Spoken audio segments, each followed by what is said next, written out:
ఎక్కువగా నవ్వడం వల్ల మీ ఆరోగ్యానికి ఏమవుతుందో తెలుసా? చెప్పు. రీసెర్చ్ ప్రకారం చిన్నపిల్లలు యావరేజ్ గా రోజుకు 300 నుంచి 400 సార్లు, ఆడవాళ్ళు 50 నుంచి 60 సార్లు నవ్వుతారు. కానీ మగవాళ్ళు కేవలం 8 నుండి 20 సార్లు మాత్రమే నవ్వుతారు.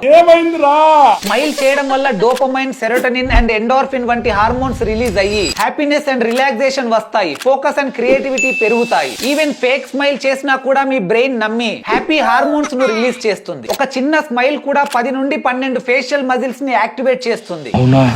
అదే జెన్యూన్ స్మైల్ అయితే ఏకంగా 43 మజిల్స్ ను యాక్టివేట్ చేస్తుంది. దీని వల్ల ఫేస్ లో బ్లడ్ సర్క్యులేషన్ పెరుగుతుంది. స్కిన్ నేచురల్ గా గ్లో అవుతుంది. వ్రింకిల్స్ అండ్ ఫైన్ లైన్స్ కూడా తగ్గుతాయి. మీరు నవ్వినప్పుడు మీ body more white blood cells ని రిలీజ్ చేస్తుంది. దాంతో మీ ఇమ్యూనిటీ పెరుగుతుంది. బ్లడ్ ప్రెషర్ తగ్గుతుంది. హార్ట్ అటాక్స్ అండ్ స్ట్రోక్స్ వచ్చే అవకాశాలు కూడా తగ్గుతాయి. స్టడీస్ ప్రకారం ఎక్కువగా నవ్వే వాళ్ళు తక్కువగా నవ్వే వాళ్ళ కన్నా 7 సంవత్సరాలు ఎక్కువగా బ్రతుకుతారట. సో ఈ వీడియోని వెంటనే మీ ఫ్రెండ్స్ అండ్ ఫ్యామిలీతో షేర్ చేయండి. అండ్ మిమ్మల్ని బాగా